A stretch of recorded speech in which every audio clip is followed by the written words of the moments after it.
और आइए पहली खबर की ओर आपको लिए चलते हैं। जनवरी में डोनाल्ड ट्रंप अमेरिकी राष्ट्रपति का कार्यभार ग्रहण कर लेंगे और उससे पहले ही अमेरिका और चीन के बीच व्यापारिक तकरार और बढ़ गई है। अमेरिकी वाणिज्य विभाग चीनी ड्रोन के पर कतरने पर विचार कर रहा है। इस प्रतिबंध के विचार के पीछे अमेरिका की सुरक्षा चिंताओं का हवाला दिया जा रहा है। ऐसे में माना जा रहा है कि आने वाले दिनों में दोनों देशों के बीच ट्रेड वॉर और बढ़ सकती है। ये रिपोर्ट देखिए। डोनाल्ड ट्रंप की वापसी के बाद से ही अमेरिका और चीन के बीच व्यापारिक तनातनी और बढ़ गई है। दरअसल ये टकराव नवनिर्वाचित राष्ट्रपति ट्रंप के उस बयान के बाद तेज हो गया जिसमें उन्होंने चीनी आयात पर 60% टैरिफ लगाने का विचार व्यक्त किया था। अब अमेरिकी वाणिज्य विभाग चीनी ड्रोन के पर कतरने पर विचार कर रहा है। चीनी ड्रोन पर प्रतिबंधों की घोषणा के पीछे अमेरिका की सुरक्षा चिंताओं का हवाला दिया गया है। अमेरिका में कमर्शियल ड्रोन का बड़ा हिस्सा चीन से आता है। विभाग ने संभावित नियमों पर आगामी 4 मार्च तक सार्वजनिक सुझाव मांगे हैं। इसमें कहा गया है कि चीन और रूस जैसे विरोधियों को ये उपकरण हेर फेर करने की क्षमता प्रदान कर सकते हैं, जिससे संवेदनशील डेटा के लीक होने की संभावना अधिक बढ़ जाती है। हालांकि 20 जनवरी को ट्रंप राष्ट्रपति का कार्यभार संभालेंगे और इस पर फैसला उनके प्रशासन को ही लेना होगा। इस बीच चीन ने कहा है कि अमेरिका के इस ऐलान पर सभी आवश्यक उपाय किए जाएंगे। 2022 में अमेरिका ने विश्व की सबसे बड़ी ड्रोन निर्माता चीनी कंपनी DJI को चीनी सैन्य कंपनी बताया था। कंपनी ने इन आरोपों को खारिज करते हुए रक्षा विभाग पर मुकदमा ठोकने की बात कही थी।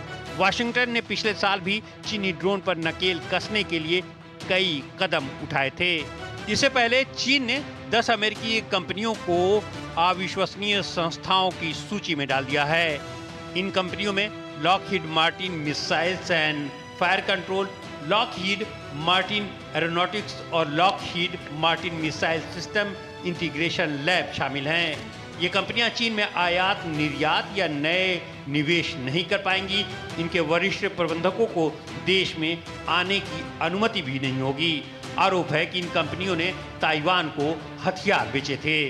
दरअसल चीन ताइवान को अपना हिस्सा मानता है। कंपनियां चीन के कड़े विरोध के बावजूद हाल के वर्षों में ताइवान क्षेत्र में हथियारों की बिक्री में लगी हुई हैं। वाशिंगटन ताइवान को राजनयिक रूप से मान्यता नहीं देता है, लेकिन ये उसका रणनीतिक सहयोगी और सबसे बड़ा हथियार आपूर्ति करता है। पिछले दिसंबर में अमेरिकी राष्ट्रपति जो बाइडेन ने ताइवान को $571.3 मिलियन का रक्षा समर्थन देने में सहमति जताई थी।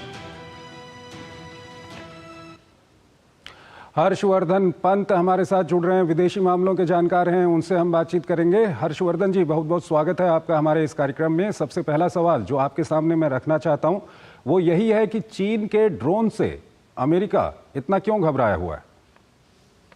देखिए, इसके 2 कारण हैं। एक तो ड्रोन की जो तकनीक है वो अपने आप में इस समय बैटलफील्ड जो लैंडस्केप है वॉर फाइटिंग कैपेबिलिटीज हैं कंट्रीज की, उसको डिटर्मिन कर रही है।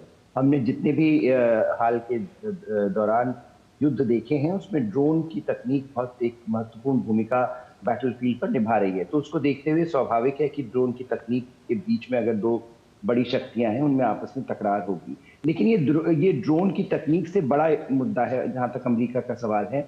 अमेरिका ये नहीं चाहता कि जो इमर्जिंग टेक है, जो क्रिटिकल टेक्नोलॉजीज हैं, वो उसमें चीन आगे निकल जाए या उसमें चीन अमेरिका के लिए खतरा बन जाए। और इसके लिए एक घेराबंदी करने की तैयारी काफी समय से चल रही है और मुझे लगता है ये उसी का एक और उदाहरण है। हमने बाइडेन एडमिनिस्ट्रेशन के दौरान देखा कि चीन और अमेरिका के बीच काफ़ी व्यापारिक तनातनी रही, लेकिन अब जब डोनाल्ड ट्रंप आ रहे हैं, क्योंकि उनके जो पिछला उनका प्रशासन था उस दौरान हमने काफ़ी व्यापारिक तनातनी चीन और अमेरिका के बीच देखी थी। ऐसे में क्या कुछ आपको लगता है, क्योंकि ट्रंप की ओर से ये भी घोषणा की गई है कि वो बहुत ज़्यादा टैरिफ लगाएंगे चीन के सामानों के ऊपर, तो आने वाले समय में किस तरह का रहेगा ये ट्रेड वॉर और बढ़ेगी क्या? देखिए, इसकी संभावना तो बिल्कुल है कि ये ट्रेड वॉर और ज़्यादा बढ़ेगी। और ट्रंप ने जिस तरह से अपने पूरे कैंपेन में चीन को टारगेट किया और एक तरह से चीन को मुद्दा बनाया, पहली अगर आप उनका पहला कार्यकाल देखें और दूसरे कार्यकाल के लिए जो उन्होंने कैंपेन चलाई उसमें उन्होंने इस मुद्दे को आगे बढ़ाया। पहले कार्यकाल में उन्होंने एक तरह से पूरा जो नैरेटिव था चीन को लेकर अमेरिका में और पश्चिमी देशों में वो बदल दिया, जब उन्होंने एक बड़ा बहुत कड़ा रुख अपनाया चीन के खिलाफ। और ये बात उन्होंने स्पष्ट करी कि जब तक चीन एक लेवल प्लेइंग फील्ड नहीं देता दूसरी इकोनॉमीज को, तब तक चीन को हम एक स्ट्रेटेजिक कंपेटिटर के तौर पर देखेंगे। और उसका नतीजा ये हुआ कि न सिर्फ टैरिफ वॉर्स हमने देखे, तकनीक पर रिस्ट्रिक्शंस देखे, बल्कि एक जो सामरिक समीकरण बने उसमें चीन अलग थलग पड़ता गया। तो ये बड़ा स्वाभाविक है कि जब बाइडेन आए तो उन्होंने वो सारी जो चीजें थी उसको आगे बढ़ाया और एक तरह से उसको एक्सेलरेट किया। अब जब ट्रंप वापस आ रहे हैं तो मुझे लगता है कि वो कह चुके हैं कि चीन सबसे बड़ा उनका टारगेट होगा।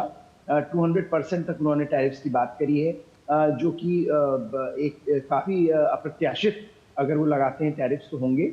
लेकिन ये जरूर है कि ट्रेड और टेक्नोलॉजी ये दो ऐसे एरियाज हैं जहां पर ट्रंप जरूर चीन के साथ तनातनी की जो सिचुएशन है उसको आगे बढ़ाएंगे।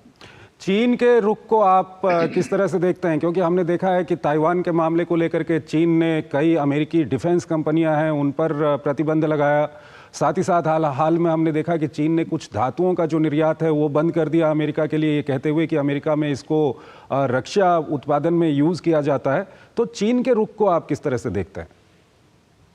देखिए, चीन ने दो तरह की स्ट्रैटेजीज अपनाई हैं। एक जिसका आपने जिक्र किया कि उन्होंने ये कोशिश करी कि वो ये दिखाएं कि वो भी एक उभरती हुई शक्ति है और वो भी एक्शन ले सकते हैं। अगर अमेरिका सैंक्शंस लगाएगा तो चीन भी कुछ कंपनीज को टारगेट कर सकता है और चीन भी अमेरिका के लिए परेशानी खड़ी कर सकता है। कुछ ऐसे एरियाज में, कुछ ऐसे पार्टनरशिप्स के साथ, चाहे वो जापान हो, ताइवान हो, ऑस्ट्रेलिया हो या साउथ कोरिया हो, जहां पर काफी टारगेटेड एक ट्रेड कैंपेन चीन की तरफ से चला है। दूसरी तरफ चीन ने ये भी कोशिश करी है, और खासकर जब से ट्रंप एडमिनिस्ट्रेशन के आने की संभावना बढ़ी अमेरिका में, तब से चीन ने ये भी कोशिश करी कि वो एक तरह से कॉम्प्रोमाइजिंग एटीट्यूड भी दिखाएं। तो कई बार ऐसा हुआ है कि जो आखिरी का साल रहा बाइडेन एडमिनिस्ट्रेशन का, उसमें काफी मुद्दों पर चीन ने कोशिश करी कि वो दिखाएं कि वो भी कॉम्प्रोमाइज के लिए तैयार है और नेगोशिएटिंग टेबल पर बैठने को तैयार है। तो मुझे लगता है कि दोनों ही तरीके से वो एसेस करना चाह रहे हैं कि अमेरिका की फॉरेन पॉलिसी, विदेश नीति आगे क्या होगी। और खासकर ट्रंप के मामले में, क्योंकि ट्रंप अपने आप में एक अनप्रेडिक्टेबिलिटी को काफी बढ़ावा देते हैं और वो ये मानते हैं कि अनप्रेडिक्टेबिलिटी एक अच्छी नेगोशिएटिंग स्ट्रैटेजी है। तो उस अनप्रेडिक्टेबिलिटी को कैसे हैंडल चीन करेगा, ये मुझे लगता है अपने आप में देखने वाली बात है। इसमें अगर आपसे हम ये जानना चाहें कि नुकसान किसका होगा, फ़ायदा किसका होगा, क्योंकि चीन और अमेरिका के बीच में व्यापार को हम देखें तो करीब 60,000 करोड़ का डॉलर का वहाँ पर व्यापार है। किसका नुकसान होगा, किसका फ़ायदा होगा, इसको हम किस तरह से एक्सप्लेन कर सकते हैं? देखिए, इसमें दोनों ही पक्षों का नुकसान होगा, और खासकर जो अमेरिका है वहाँ पर, क्योंकि एक ये बात मानी जा रही थी काफ़ी समय से कि जो अमेरिकन कंज्यूमर है वो, उसको इतनी आदत हो गई है चीन के प्रोडक्ट्स की जो सस्ते मिलते हैं कि वो अपने आप को एडजस्ट नहीं कर पाएगा। लेकिन मुझे लगता है जो एक काउंटर नैरेटिव उसका जो चल रहा है कि अगर चीन नहीं सप्लाई करता है कुछ प्रोडक्ट्स, तो क्या वहां पर अमेरिकन मैन्युफैक्चरिंग में ग्रोथ होगी? क्या अमेरिका अपने आप को वापस से एक मैन्युफैक्चरिंग पावर के तौर पर स्टैब्लिश कर पाएगा? ये मुझे लगता है जो एक्चुअल इसके कॉन्सिक्वेंस हैं वो तब पता लगेंगे जब अमेरिका अपनी जो मैन्युफैक्चरिंग कैपेसिटी को खो चुका है उसको वापस से गेन कर पाएगा। लेकिन शॉर्ट टर्म में दोनों को लॉसेस होंगे, और दोनों इस बात को मान रहे हैं कि दोनों को लॉसेस होंगे। खासकर अमेरिका और ट्रंप एडमिनिस्ट्रेशन ने ओपनली कहा है कि उनको इससे फर्क नहीं पड़ता कि शॉर्ट टर्म लॉसेस हो, क्योंकि लॉन्ग टर्म कॉन्सिक्वेंसेज अगर प्रेजेंट की पॉलिसी चलती रही तो उससे भी ज्यादा बुरे परिणाम इसके हो सकते हैं। और चीन के ऊपर ओवर डिपेंडेंस होना अपने आप में एक प्रॉब्लम है, जिसको कि लेकर दुनिया भर में एक तरह से माहौल बना हुआ है। और भारत जैसा देश भी चाह रहा है कि जो डिपेंडेंस है, चाहे वो ट्रेड और टेक्नोलॉजी की हो या दूसरी किस्म की, वो कम हो। चीन एक ऐसे देश के रूप में खड़ा होने की कोशिश कर रहा है जिसका पॉलिटिकल ट्रस्ट बहुत कम है। और मुझे लगता है पॉलिटिकल ट्रस्ट एक बहुत इंपॉर्टेंट इंग्रेडिएंट है आजकल इकोनॉमिक और ट्रेड रिलेशनशिप्स में।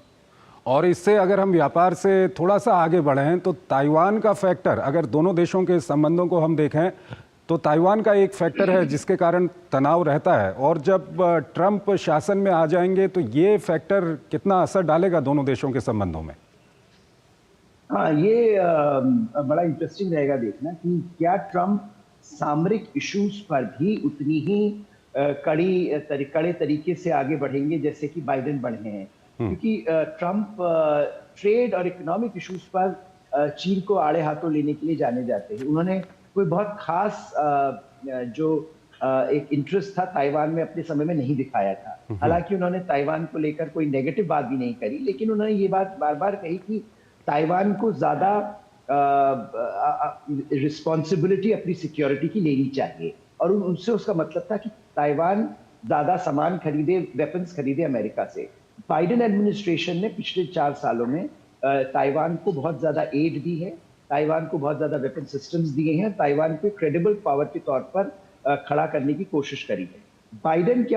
ट्रंप क्या उसको आगे बढ़ाते हैं, ये देखने वाली बात होगी। और चीन इस बात को मान रहा है कि आगे आने वाला समय ताइवान स्ट्रेट्स में, चीन ये प्रोजेक्ट कर रहा है कि आगे आने वाला समय ताइवान स्ट्रेट्स में काफी खतरनाक हो सकता है, और इसके लिए चीन पूरी तैयारी कर रहा है। वो बार बार एक्सरसाइजेस करता है, बार बार दबाव बनाता है ताइवान के ऊपर कि देखो हम अगर हमारे साथ एक प्रोडक्टिव एंगेजमेंट नहीं रखोगे तो अमेरिका आपकी मदद के लिए नहीं आएगा। तो मुझे लगता है वो जो एक माहौल बना उससे ताइवान में भी चीन के खिलाफ एक नेगेटिव परसेप्शन और बढ़ गया, और चीन को इस समय जिस तरह की चीन की एक समय पॉपुलैरिटी ताइवान में हुआ करती थी, जबकि ट्रेडिंग और इकोनॉमिक पार्टनरशिप दोनों के बीच में एक सेंट्रल पैराडाइम थी, वो अब नहीं होकर एक नेगेटिव फोर्स के तौर पर मेजॉरिटी ऑफ द ताइवानीज जो है वो देखते हैं चीन को, जो चीन के लिए एक अच्छी खबर नहीं।